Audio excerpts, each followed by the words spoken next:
Welcome to Andrea Lake 101, The Making of a Billionaire. You guys, I have such a fun episode for you today. It is Sticker Wars.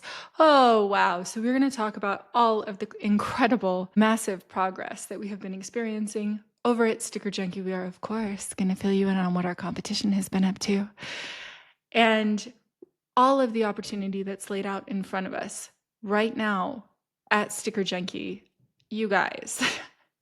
In addition to that, we're going to talk about why did I even stay in this business? Why did I not sell this business in September of 2024, right after Stickergate hit?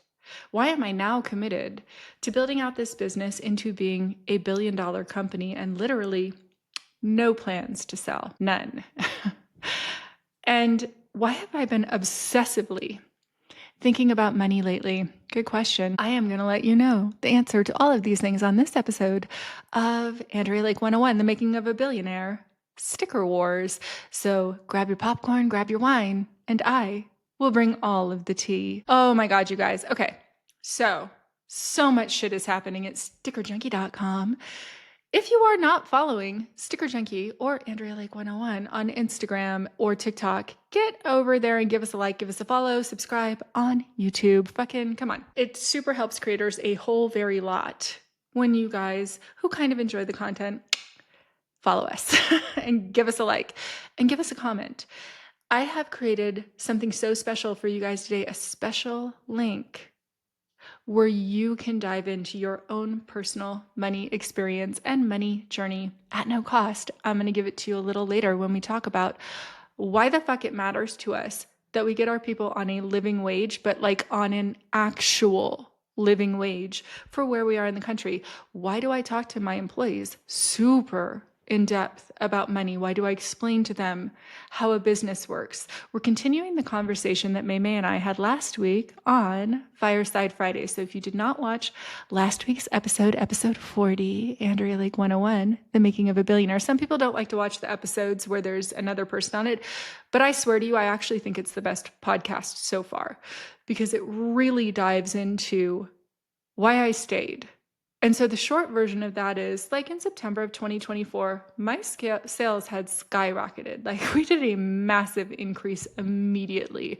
We had a super spike of 10x up in sales and we retained half of those clients. So we had a 500% increase in revenue.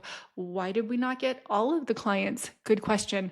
Because we literally didn't have enough equipment to produce all of the stuff that we would have needed to produce in order to retain all of the clients.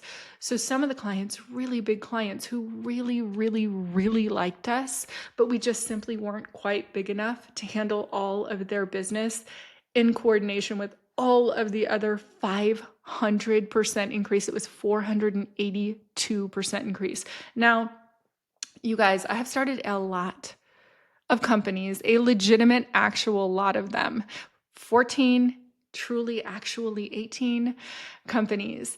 And so I have seen the failure points of scaling. So has Brian. That's why his book, our Chief Operations Officer at Sticker Junkie, Brian Burling, that's why his book is called Mistakes I'll Never Make Again. We have all seen the mistakes that other companies make when they go on Shark Tank and they get flooded with orders and they are out of business. And you're like, where did that company go? Generally speaking, you have to be incredibly mindful about the way you scale. Now, obviously, for you longtime listeners, you know that. So this is just going to be a very quick Cliff's Notes version with Sticker Junkie in front of us and brilliant minds within the company.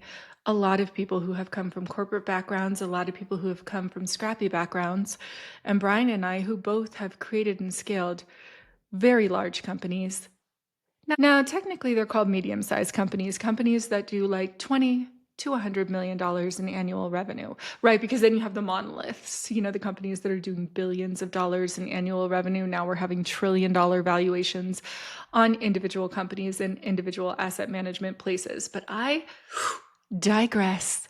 let's not get off in the weeds. So for most companies, people are going to think sales looks like this. For anybody listening on audio only, I'm doing a very slight little curve, right? To where you're making $100 a day and then you're making $130 a day the next month, and then you're making $150 a day the next month, just to use very easy math if you're really scaling fast. Or with us, growth is looking more like a staircase, like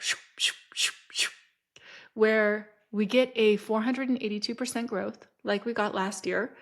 And then we're moving along at a steady pace because we have to do so much stuff to catch up with an additional 482% because we don't have a product where we can just like hand that off to someone else and be like, okay, just give me 4 times as many. We have a product where like there's big old massive machines in the Sticker Junkie office, huge big baddies that are way expensive. I had to very quickly figure out after I was at my wit's end with dollars. I was at the end of my rope. And Stickergate came along, and I very suddenly had to figure out how with trashed credit to go buy another $150,000 worth of machinery. That was fun. That was super awesome. Go back and listen to the early day episodes if you want to figure out how I did that, because it was fucking crazy. However, in addition to that, we were landing new machinery. Because it's thoroughly canvassed in previous StickerWars episodes, I was outside of that company. We did not have the best, brightest, shiniest machinery. And now we do. We always had an incredibly good, high quality sticker because I am a stickler for really high quality things. However, some of the processes that we were using to get where we were going were like a bit antiquated. So it took so much time to hire in a staff, to hire somebody like Dana into our staff who is so mechanically inclined and has become our lead engineer in addition to being our night manager, to hire in someone like Dave, who is our day manager in production, to hire in someone like Emily, who is our product manager, to hire in someone like Michi, who is our organizational manager, etc., etc., etc. It took so much time to put all the pieces into place just for the basics, just for the functioning of the production of the machinery. Then we had to hire in graphic designers, baseline production graphic designers, as well as a lead designer, David, who does all of our super fun promotional stuff. But we have so many creative people everywhere on staff. But getting them set up, integrating our systems, getting our web page up to date, getting every single thing that we had to recreate in the last year of this company was insane. And that is why once we hit that 482% growth, instead of trying to turn that into 4,000% growth overnight and go from like 2 million to like 8 million in revenue the next day, which quite frankly, we had that much opportunity in front of us, we had to pull back and get all of our people up to speed, get our staff locked in, go through the growing pains of figuring out who was going to make the team and who wasn't, and then put everybody where they belong. That shit takes time.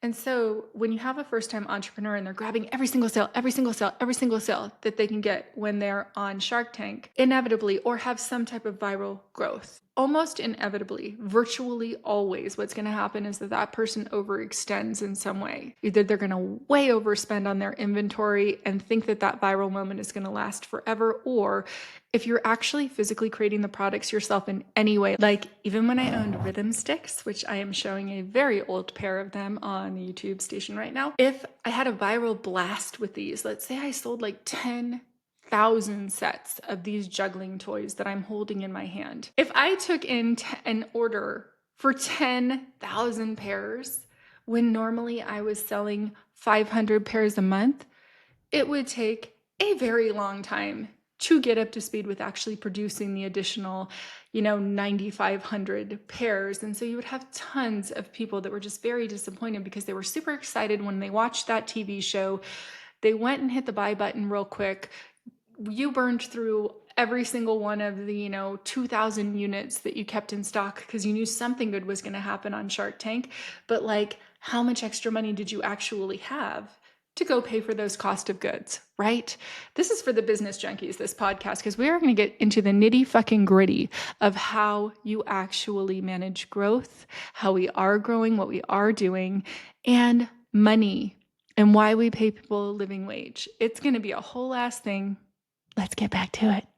So let's say you could afford to make 2,000 extra sets, but you burn through those, and then you have 8,000 additional pairs of whatever your tchotchke is, whatever your thing is that you then have to make. Well, now all of a sudden you have the money, right? Because you have all those orders over there, and those people probably already paid. Instead of your normal 500 units a month, you have to make 8,000 more. Like, how quickly can you actually, if you're manufacturing something from scratch, make more units? So generally speaking, people want to grab every order, like I was saying, but then there's going to be at least 4,000 of those customers who are going to be pretty pissed about how long it takes, because you're going to be shipping stuff out 2, 3, 4 months later after they order. And people expect everything tomorrow. Right now in today's world, so you're getting a lot of cancellations, you're going to get a lot of chargebacks, you're still going to have to eat the fees for all of those orders that you did not get to fulfill, all the credit card fees, if there's a chargeback fee, etc. It's just going to create sometimes more pressure for additional financial capital than a company can sustain. And that is why Brian's book is called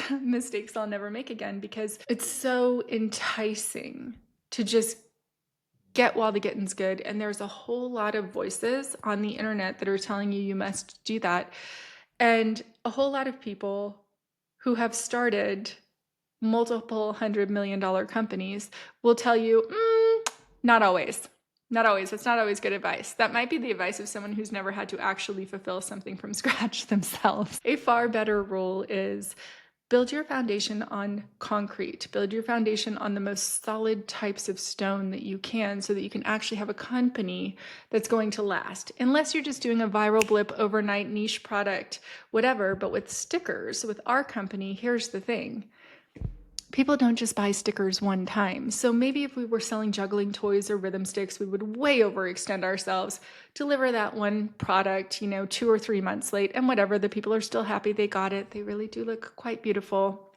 They're super fun to play with. And maybe they order a set for their kids or their grandkids or their friend at some other point in time. And when their set breaks, sure, they buy another set from us, because if you're throwing something around for long enough, at some point, you're going to need to replace that. However, with stickers, it's way different.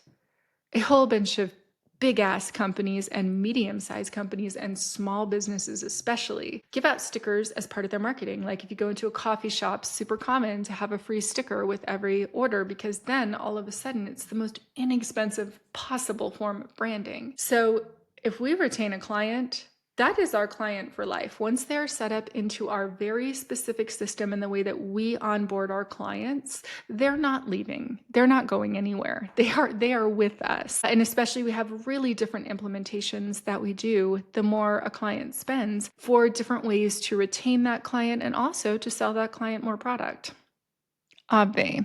So for us to disappoint a client doesn't just mean we lose that $200 order. It means we lose the $20,000 worth of stickers that they would buy from us in the next 2 or 3 years. In some cases, it means that we would lose the $200,000 worth of stickers that person would buy from us in the next 2 or 3 years. And in most cases, most people just need like way more stickers than they think. Most people actually that own businesses spend about $750 to $2,000 a year on stickers. I know that sounds crazy if you don't have that kind of company, but that just really is true. I would encourage you to do the exact same exercise I encouraged people to do last week, which is just like walk around your house and notice I'm looking around my house right now. And in one corner over here, I'm seeing this very beautiful open pantry that I keep very organized. And there's Trader Joe's dark chocolate peanut butter cups, because who doesn't love those? I actually make those in the morning into my coffee. I put 2 dark chocolate peanut butter cups, pour espresso over it, little nut pods creamer, and I am good to go. There is a sticker on the outside of that chocolate box. There's a sticker on the outside of my Fix and Fog nut butter. There's stickers on the outside of the honey that I'm looking at. There's stickers on every single one of my lovely wine bottles, stickers on the back of my phone. If I open my dishwasher, there's going to be a warning sticker there. If I open my oven, same thing with product information. If I open my refrigerator, there's going to be probably 3 stickers. There's going to be a warning label sticker. There's going to be a functionality sticker of this is how many watts of whatever. And then there's going to be a sticker in the back of the refrigerator that says something about the way that the temperature goes. So there are stickers everywhere. I glanced over to my oven. there is a sticker on the outside of my oven. It is a $42 billion space. It is an unlimited space. There is so much room for so many of the competitors in this space, and there is a very small segment of competitors who are selling millions of dollars worth of stickers like we are, and sort of are getting the biggest players in that space. And most of the biggest players already have suppliers. As a matter of fact, most of the biggest companies buy from a whole lot of different vendors because sticker clients that are definitely our clients, I see on other sticker websites homepage, which leads me to believe they're probably throughout some massive corporation that might have 70,000 employees. Different employees are buying from different places. So as we're going in to sort of consolidate our space within this industry, which we truly believe that we can get to 5% of the industry, which is about $1 billion in revenue. I know that sounds like pie in the sky, but stickers turns to t-shirts, which turns to packaging, which turns to magnets, which we're going to have so many product offerings beyond stickers. But even day one going into this company, I truly thought, oh, I'm going to build this company to whatever, $10 million in annual revenue. Quite frankly, not that hard. Whole lot of business in this industry. And my competitors, I'm not joking when I say they are not going to notice it when I go to 10 million in annual revenue. They're not. We're going to have 25 people on staff at 10 million in annual revenue. Our competitors, who have been very open with how many members that they have on staff, Sticker Mule has very publicly stated that they have 1,100 employees. And I'm like, okay, cool. Well, we're going to be able to do 10 million in revenue with 25, maybe 27, high side 32 employees. So you do the math.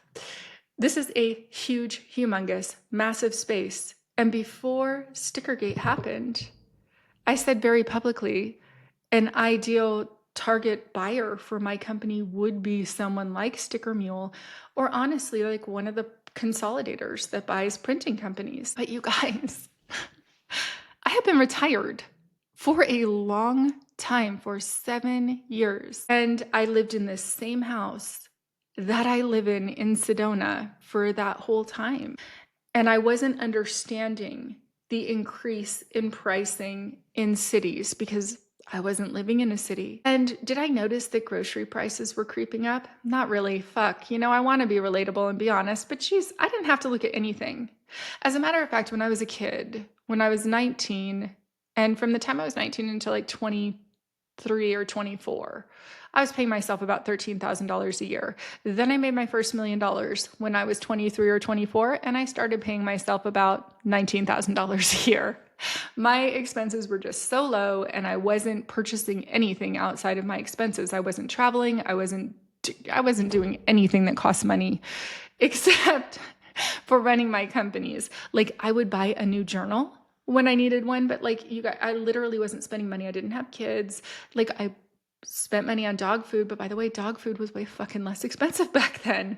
Rico gets farmer's dog now. When I show you a budget later and you're like, pet, $400, the fuck? I'm like, guaranteed I spend more than that on Rico because he gets farmer's dog and then his regular bag food is Origin. Guess what? That just went up to $140 a bag. Am I trying to be relatable? No, I'm trying to be honest about how much things cost. Could I feed Rico puppy chow or Purina? Yes, 1,000,000%. As a matter of fact, he likes that kind of food because it's like McDonald's to him, right? Like it's this salty, junk foody thing that your dog is going to gobble up and think is delicious. And I'm sure it's lovely. I'm not picking on Purina at all whatsoever. But Rico's eating fucking fancy pants, made in Canada, human grade food type food. And Farmer's Dog, who does not sponsor me despite the fact that I mention them on virtually every episode. I'm just a fanatic fan. Farmer's Dog, I would love to do your stickers. So anyhow, originally day one walking into the door, my goal was to rebuild all 14 of the companies I have ever started. Eris Tour style. Thank you, Taylor. Tree Payne, please do not call me and tell me to stop saying that. In homage to Taylor, as I'm sure you watched my whole Showgirls episode if you're still here with me, I really was planning to rebuild all 14 of my companies, and I, in fact, am still rebuilding all 14 of my companies. But the plan was to build them and sell them. And it was wild to me. That is, Taylor is running down the road of re-recording all of her music. I am running down the road of rebuilding all of these companies, including Rhythm Sticks, which is a company that I started when I was 17 years old. I was like, this is such a weird parallel that she's re-recording her whole catalog and I am reinvigorating my whole catalog. However, once I got back into the company, it was very, very quickly that I realized how very bad working conditions have gotten for a very lot of people. Now, certainly not everyone. Lots of people have very great work situations that they love, and a very lot of people do not. And generally speaking, one missing component in general is money. When I saw the degree to which people were being profoundly underpaid for how much it costs to actually live in an area, I never would have understood what that meant or what that looked like until I actually had to live on a budget, until I actually was like legitimately looking up the groceries that I was going to buy. Like, I love Amy's frozen food. I couldn't afford Sakara, obviously. And Amy's frozen food is like this very delicious vegetarian comfort food that is frozen. And so I'm looking up the meals for Amy's, and like, if I was going to go on a Walmart run anyway, and it was 30 cents less at Walmart than it was at Target or at Safeway or at whatever other grocery store in my area, and I most fucking certainly was not shopping at Whole Foods back then, I would like plan my shopping around wherever the products were cheapest. And I know that every single person listening is probably thinking, yeah, no shit, like that's just normal. But it wasn't normal for me. I would shop exclusively at Whole Foods and never think about it, because when I was a kid and I was paying myself almost nothing, the one thing that I did that I was like, I will know I am successful when, is that I never looked at what my grocery bill was. I just put whatever I wanted in the cart, and whatever the groceries cost, they cost, because I had enough money to pay myself way more than I was paying myself. So whatever the grocery bill was, it was. And same with gas. I would never pay attention to the price of gasoline. I would never pay attention to how much it cost to fill my tank, because I did not need to. It was not necessary for me. But beyond that, I didn't live really extravagantly. Do I have a nice car? Yeah, I have a G-Wagon. It has 387,000 miles on it. They are all mine. I am the original owner. The next time that I buy a car, it will play out that exact same way. But I wasn't living ever super ostentatiously. Now, my life feels very ostentatious to somebody on the outside looking in. But by comparison to the amount of wealth I had, I wasn't living some crazy, crazy baller lifestyle. And it still got progressively more and more expensive. But then when I all of a sudden had to look at the price of things, I know how I sound. I know how I sound. And I was thinking about paying people, and I was running ads to pay people $18 an hour to $22 an hour in the beginning. Now we pay people $22 an hour to $27 an hour for the most part. And I know that that's not enough to be just truly comfortable with money. Except for that, for a lot of my employees, it's the most they've ever made. When they go up to $25 an hour from 22, they're like, whoa, like, this is so great, and I have more than enough, and every now and again we have overtime for one thing or another.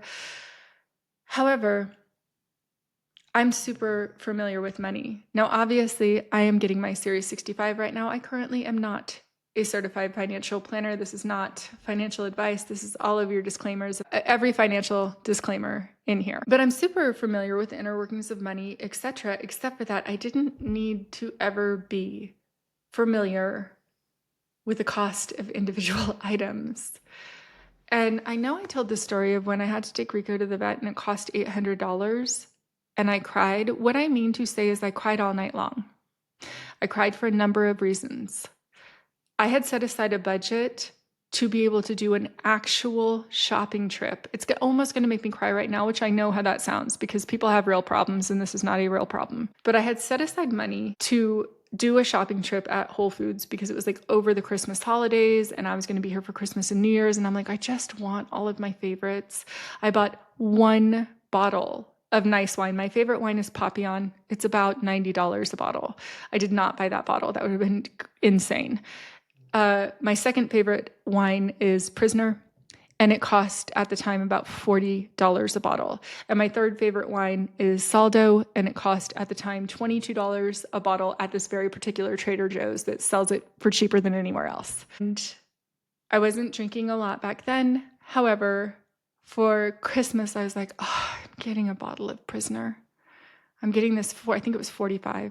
It was such an extravagance. And I did not have extravagance money, but I had worked so hard and I was so proud of myself. And I'm like, okay, cool. And I set aside like $400 to buy every single thing that I needed, not just for Christmas, but for a whole pantry stock for the whole winter to just feel like abundant with food.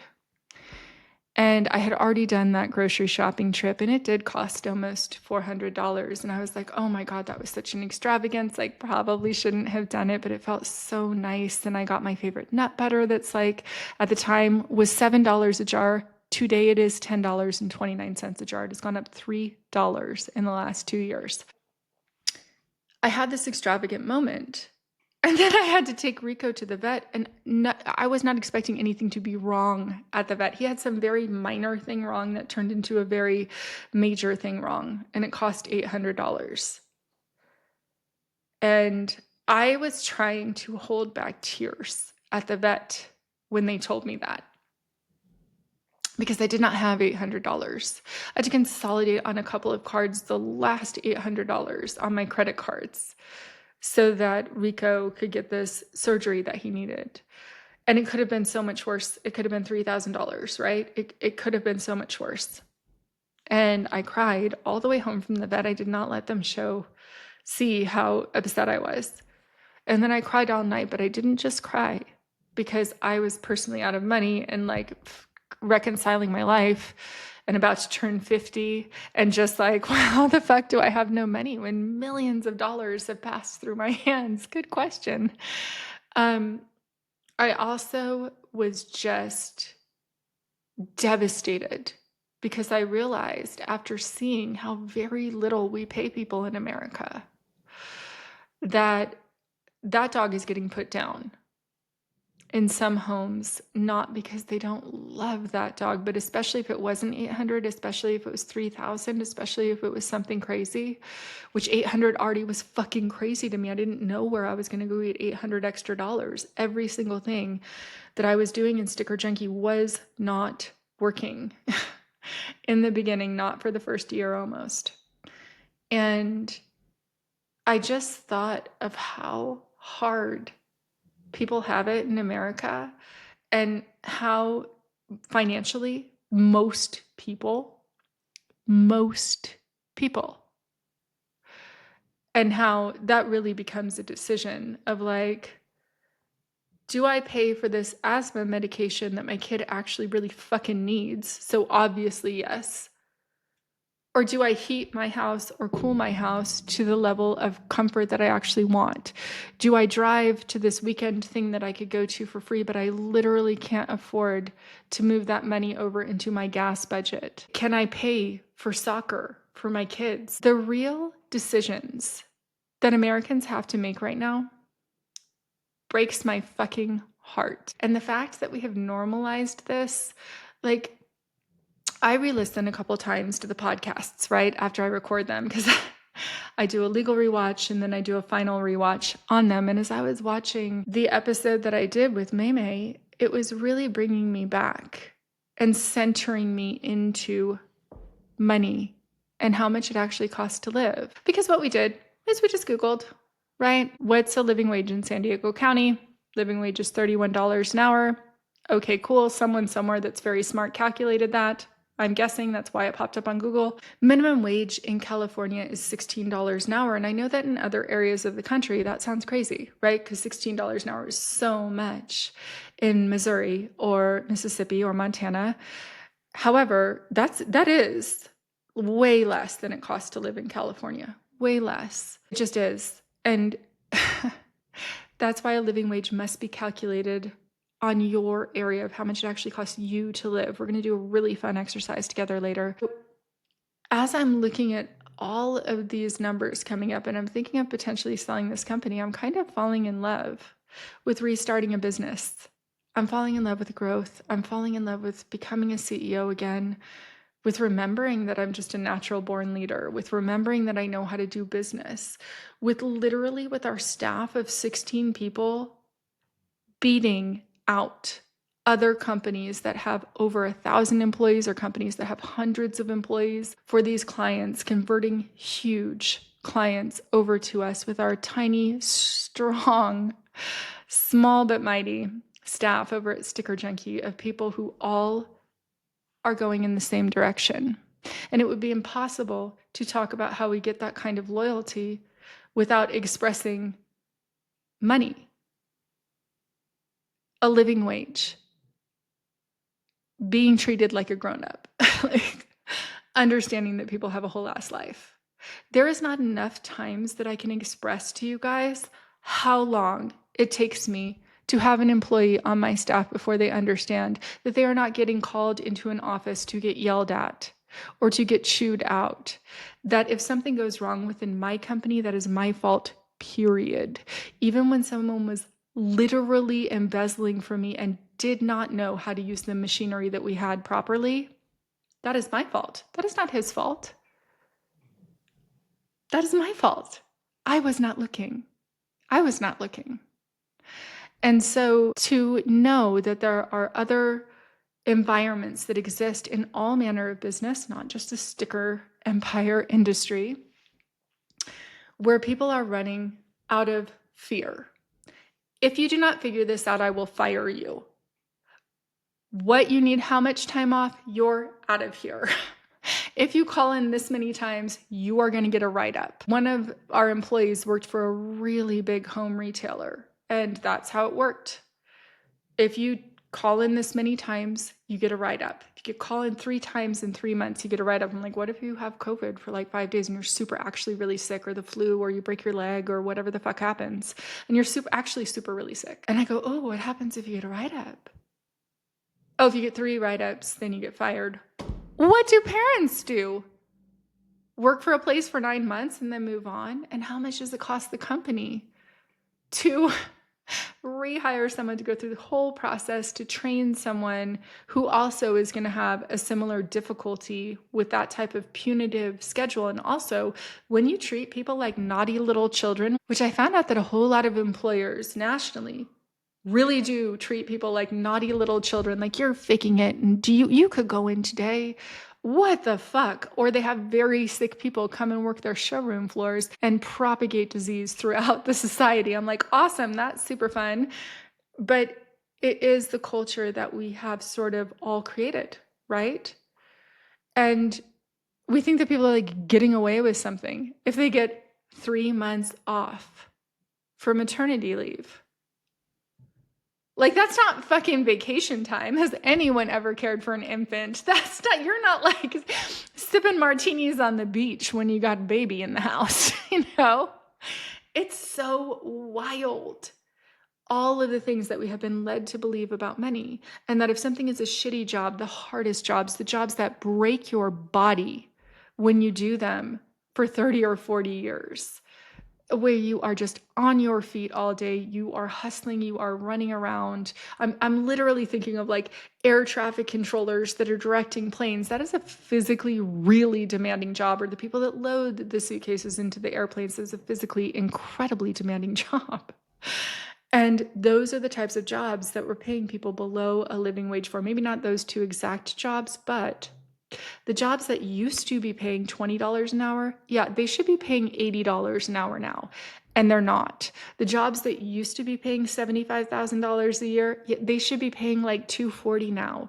And they're not. Because it's not just that minimum wage didn't increase on a sliding scale. It's not just that minimum wage was $5.15 in 2001, and it is 2025, and minimum wage is $7.15. That is atrocious. That is criminal. That is not sustainable. You cannot live on that federally. There might be some counties where $7.25 is ballin'. I don't know what they are, but that is not enough to live off of in California or in really any state that I looked into. So as we sort of all have been like frogs in a boiling pot of water of like, we're making do with what we have and we're making do with what we have and we're stripping back one thing after another thing after another thing out of our expenses. I decided to have my friends and I do an exercise this week, and I am going to share that exercise with you. It is a budgeting exercise and it is live at stickerjunkie.com/living wage. I'm going to share with you right now what my stripped back, but I'm comfortable version of a budget looks like, right? And I'm going to share real numbers in real time with you guys. I'm going to describe this for people who are on audio only, but I do have charts on Andrea Lake 101 at YouTube. Okay, so I actually pulled real numbers for this chart. So I'm going to go through it. And I would love for you to know that at stickerjunkie.com/living wage, I have links to these budgets so that you can copy it and drop it into your own Google Doc and create what your own budget is. And the first one we're going to do is like, what if I just was baseline comfortable? Like, I'm not bawling, but I'm also not worried about money, because the thing is, in order to have the best workplace in the world, money needs to be taken off of the plate of my employees. Like, they have to not be thinking hard. They have to just have enough for whatever it is they want to do. That is part of having the best workplace in the world. So previously in San Diego County, we were thinking of that being $32 an hour. And then when I did my own budget, and I had Brian and Emily and a few other people on my staff are now doing the budget. And when I get back to San Diego next week, everybody's doing the budget, because I actually want to know what would be comfortable to people to live off of. So this is the comfortable one, right? An average 2-bedroom apartment in San Diego is $29.71. You know, got the car payments in there, insurance and rental car, insurance for medical, food, your groceries, a gym membership, entertainment, the basics, right? Razors, shampoo, all of those things, medical, some random subscriptions, utilities, some padding, some pet money. And then I don't have children, because not everybody is going to need every column, but childcare, I put $0 for an expense on that. But the rest of my stuff on a normal, comfortable budget, it's pretty generous. But this is how everyone lived in the 80s on minimum wage. I'm not kidding. Putting gas and travel, any donations or tithing that you might be doing, vacations, trip fund, which I didn't put any savings for that on this budget, gifts, retirement, and emergency. So just some very basic categories. And the sum of this is $8,888 a month. It was so much more than I thought. I was like $275 a week for food. I put $340 a month for medical insurance, but my medical insurance actually cost $660. I put $250 in for rental insurance and stuff, but my insurance actually is a little bit higher than that. $450 car payment. I actually don't have a car payment, but my car has 387,000 miles on it, so soon I will have a car payment. And then just like normal other fill-in expenses. So those monthly expenses of just being comfortable coming out to $8,888. Everybody likes a little bit of number alignment there. Oh, wait a minute. We forgot that we're going to be taxed on that money. Yeah. So that would be about $49 an hour being comfortable, but you're going to get taxed on that money, which is about 27%. So your end total for the month is actually going to be $11,288 just to be baseline, like I'm comfortable and don't have to think about money. If I want to get a Lego set, I'm going to get the Lego set. If I have a prescription, it's not going to be a problem for me to pay for it. And I can shift money around in any category in a pretty comfortable way. That is $135,000 a year. That is $65 an hour. So then what does it look like just like to be actually comfortable? To be actually comfortable, I popped up another budget, and spoiler alert, it's way more expensive. It is what my actual rent in San Diego is, which is $4,800 a month. That's actually how much it costs to rent the beautiful 2-bedroom apartment that I have in like the nicest area of San Diego. It's $4,800 a month. I have a corner unit. It's gorgeous. It's where my podcast studio is. I actually turned the master bedroom into an office so that I could write off that portion of the home with a podcast studio. In addition to that, I do plan to buy a new car. So $750 a month for that. I put my actual food budget in purchasing Sakara every week, which is insane. You guys, I'm bougie. I'm not trying to be relatable. I made my first $1 million when I was 23. I don't want everybody to be relatable and settle for less. I want us as a country to fix the economy so that everyone is comfortable. And we actually, by the fucking way, can do that. That is a possible thing. Every other first world country in the world has solved for this. This is not some unattainable thing. We just have to get into balance with where our dollar is and what the actual value of our dollar is and how far it actually goes when you're at the grocery store or when you're buying a house or when you're renting a house. And we have to start talking really honestly about money and budgeting and how much does it actually cost to live where you are. Now, look, I live in one of the most expensive counties in the country. It's going to cost easily double as much to comfortably live in San Diego, even than it does in another major city. The rents in Chicago are significantly lower. I love Chicago. I love Chicago. The cost of going to a restaurant is about half as much as it is in San Diego. A cup of coffee, half as much as it is in San Diego. DoorDash, half as much as it is in San Diego. I was stunned at how inexpensive it was to live in Chicago when I was there, and I love Chicago's, and I do not love brutal winters. There is a reason that California is more expensive. It is a wonderful, lovely, beautiful, gorgeous place to live, which is in fact why I live there. So I have all of the budgets up. And if you want to see the specific breakdown and you're listening on audio only, that is on YouTube, but I'll just explain it to you. There's different categories in here, right? Donations, because all of a sudden I have extra. And if somebody needs some, there's extra to give. There's vacation trips, fund savings. There's gifts and extras went up from like $20 a month to $200 a month. And then there's categories that didn't exist. I did have retirement savings in the comfort budget, but I didn't have like emergency savings. I didn't have family trips savings. I didn't put in donations and gifts and extras in the same sort of quantities. And now this total, this very comfortable, this like actually where I'm not going to be concerned at all whatsoever about money. My friend gets married and I got to buy a bridesmaid's dress. No worries. I see a pair of shoes I want, I'm going to buy them. And again, it's not going to have every single category in here. You certainly can add new categories, but this is like a basic, great example budget of, I just don't have any concerns about money. And I think it's a really good exercise for everyone to do to see like, what would that even look like for me? And there's so much money going towards each category, but this actually is how much these things cost if you're not thinking about them. And then we have I am just bare essentials, basically getting by. And this budget is stripped back to, the bare minimum. In San Diego County, the average apartment does cost $2,900 a month. And so this is a 2-bedroom apartment with a roommate. So you're going to have $1,450 for rent. That is low rent in San Diego. You are not going to be living in a luxury apartment complex for $1,450 a month, even with a roommate. I did put a $300 car payment, $140 for insurance, no money for medical insurance. It's either going to be subsidized by the job or just you're not going to have health care. Food, instead of $400 a week or $275 a week, I put $150 a week, which we all know is getting harder and harder, especially if you have kids in your household. That would be $675 a month, $20 for a really inexpensive gym membership, if that's something that you prioritize. Entertainment and fun, eating out, whatever that is, $100 a month if you're going to a fast food restaurant or something. $50 for basics like shampoo and razors, $25 for prescription medication. Again, I understand that that is not enough for most people.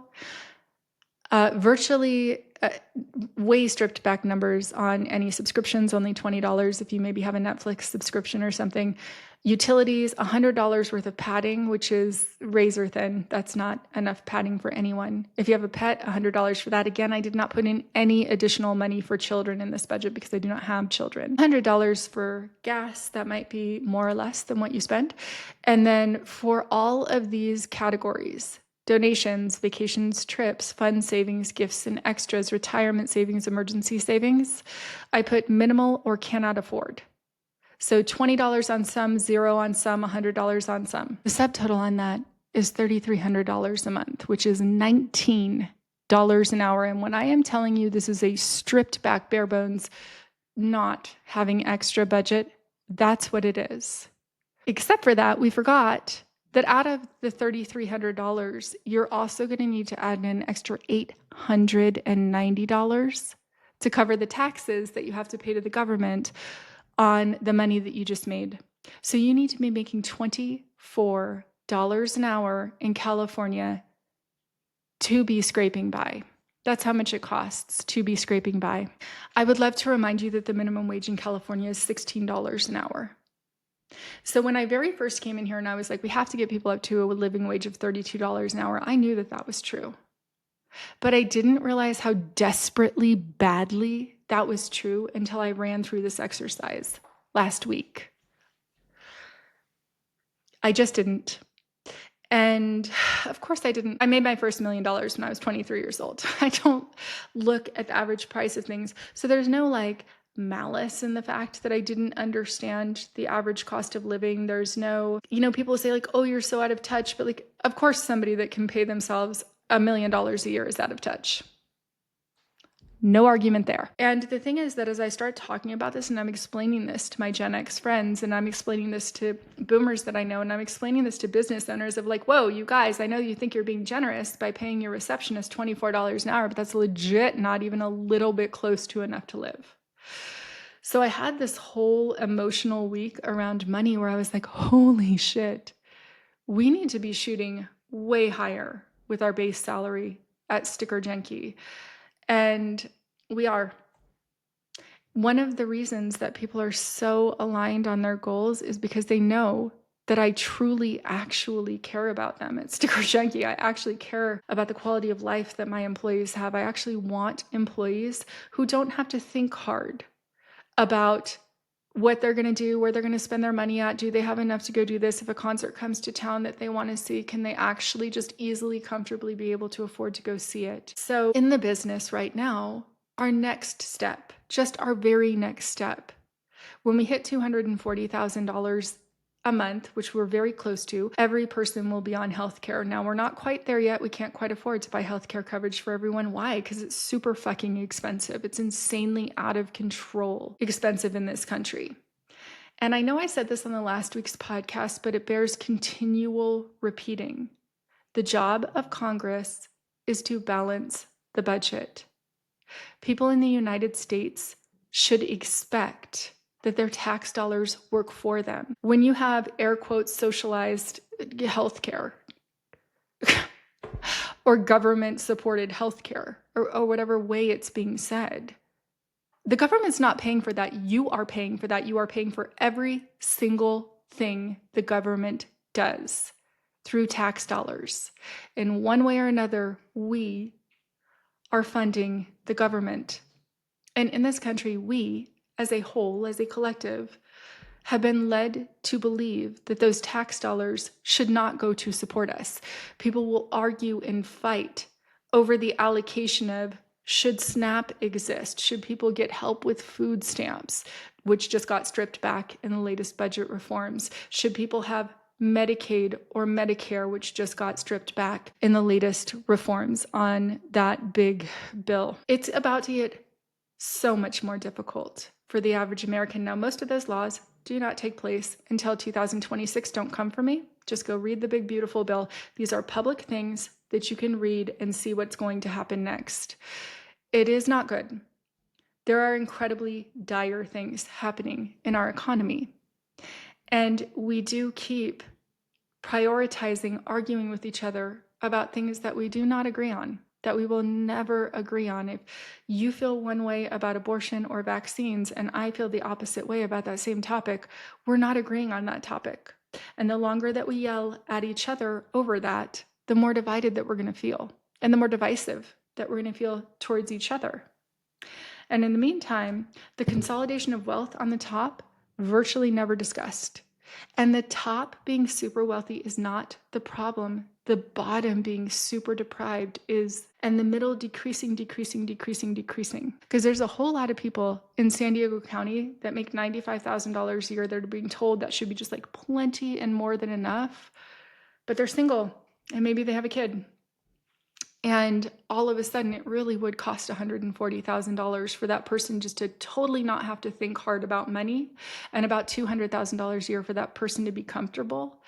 And the degree of inflation that we've experienced, like frogs in a boiling pot of water, is insane. This is not an issue of a two-party system. This is an issue of us, all of us, electing in candidates that don't understand economics and prioritize whatever it is that we're looking for in those politicians above the economic well-being of the country. And we are seeing very dire results of having done that for the last 40 years. The way to change this is to implement incredibly smart laws. I have no hope that that is going to happen. So that brings us to the question of like, what the fuck can we actually do about this? Like, most people are like, I don't want to run for office and go change this, etc. However, what we actually can do about it is start talking about it and start normalizing how much it actually costs to live in this country and whatever part of the country you're in. So again, if you are in like North Dakota or South Dakota or somewhere where it just frankly is less expensive to live, Tennessee in general, less expensive to live than California, these numbers might seem crazy to you. So the numbers in that area of the country, instead of being 140,000 just to be baseline comfortable and 230 to be like, I'm balling, I'm good, I don't have to think about money, I'm saving for retirement, if I want to go on a trip I can, that kind of money, that might look more like I am super comfortable on $70,000 a year in South Dakota or 65, and I'm bawling if I'm making 110. So whatever it is for you, I super encourage you guys just to familiarize yourself with like, hey, what actually would feel really comfortable to me for money? And then what would feel like mind blowing? This is my goal. I want to get to this number. Go to stickerjunkie.com/living wage, fill out your own budget, fill out what that means to you, because I almost guarantee you that it is totally going to surprise you what that number actually comes out to. So on that note, that is why everyone at Sticker Junkie is very in line with our growth. That's why our people come up with brilliant, creative solutions. That's why this week I converted a Fortune 100 client. I cried when I got off that phone call. It was so good. I called my mom, and then I called my Aunt Beth, and then I texted my Aunt Barb. Like, I can't even tell you how much this is going to mean to our company, because the difference between us and our competitors at, say, a private equity company like Sticker Giant is owned by Ares Capital Management. Sticker App is owned by Creatus, which is another capital management company. These are multiple billion-dollar private equity funds that own tons and tons, hundreds of different companies in some cases. And that's just like another one of the companies that they own and whatever. And then all of a sudden, instead of having two piles of money, retained profits, which stay with Sticker Junkie, which stay within our company, and dividends, which would go out to our investors if we were traded on the New York Stock Exchange or if we were owned by a parent company, we would be snatching as many dollars as we could of the profit out of the company and paying it to whoever invested in the company. Well, in my case, I don't have that because I'm privately owned. I own Sticker Junkie. And when I tell you that I do not have any desire to win in my company more than 7 times higher than my employees win, everyone should be on a sliding scale. If you were at $80,000 a year in 2001, if your job paid $80,000 a year, which would have been ballin' in 2001, you need to be making $240,000 to $320,000 a year just to keep pace with the same buying power that you had in the early 2000s. Prices really have gone up that much. So anyway, that has been a deep dive into Sticker Wars. I know that was a lot about budgeting and it was a lot about money, but that is what we're thinking about in Sticker Junkie because we want the best workplace in the country. That's why I didn't leave. I didn't see an ethical way to sell this company. I don't see an ethical way to sell this company. If I sell this company, even if I were to sell it to somebody and put it in private hands, it just most likely it would end up in the hands of a private equity company at some point. So what am I going to do with it? I don't know. I'm going to figure that out as I go. But I am going to prioritize and make sure that every single person at Sticker Junkie, at Delinquent Distribution, at Power Chick Mafia, at Yoga Junkie, at Teacher, at any of the companies that I bring back that I previously started, I am going to make very fucking sure that every person on my staff as a core tenet of the company and of who we are doesn't have to think about money. That if they give 40 hours of their life every week to work for me, that they get to go have a very happy, very good feeling life. Am I a demanding boss? Yes. I am. Do I require excellence from my people? Yeah, I do. Do they deliver? They over-deliver. On that note, we have very, very happy sneak preview news. Chancey Pants, Mr. Chance, who has been working with us in production, who I have mentioned a bunch of times, built that beautiful booth for us for San Diego Pride, is moving into his own category, and we are going to start selling booths. We are selling booths, high-end booths, to other large companies. The price point on those booths is probably going to start at around 20 or 25 grand, and then we're going to have really good booths that are like $150,000. As I mentioned on a previous episode, we did get asked by a Fortune 500 company to help with their Coachella activation after they saw us at Pride. Coachella activation is more like the $150,000 booth, but we do have booths if you have a brewery or a dispensary or something like that, and you're going to a street fair or to an event or holding an outside thing and you're in Southern California and you need a booth. We do sticker flooring, we do big signage, we do everything that we did at the San Diego Pride booth, and we are going to be releasing booths for sale on Sticker Junkie shortly, like within the next couple months. But hit us with a private message to support over at stickerjunkie.com if you are interested. If you have like a skate shop or if you have a company that requires a booth for something, let us know, because we are going to build those out and we'll give you a custom quote for an awesome booth that will just like be so banger at your event that you won't be able to even imagine how cool it's going to be. And we have tons of other next steps as we close and onboard our clients. We have gotten our sales up to 2.4 million in annual revenue. And hopefully the next time I give you an update on the numbers on the StickerWars podcast, we will be at 4 million. That is my goal for the next 3 months. So fingers fucking crossed, because that is doubling about our sales. But things are moving correctly. They are up and to the right. We are directly on track to be at 10 million by next July, and then 50 million a year after that. We are not messing around, not even a little bit. Because do you remember when I said like it was going flat and then it went up 500%? We had to pause. We didn't send an email to our people for like 3 months because we could not possibly take on any more business than what we had. But now that we're ready to run, we're ready to right now 400x our sales. And then it will take us 3 or 4 months to catch up.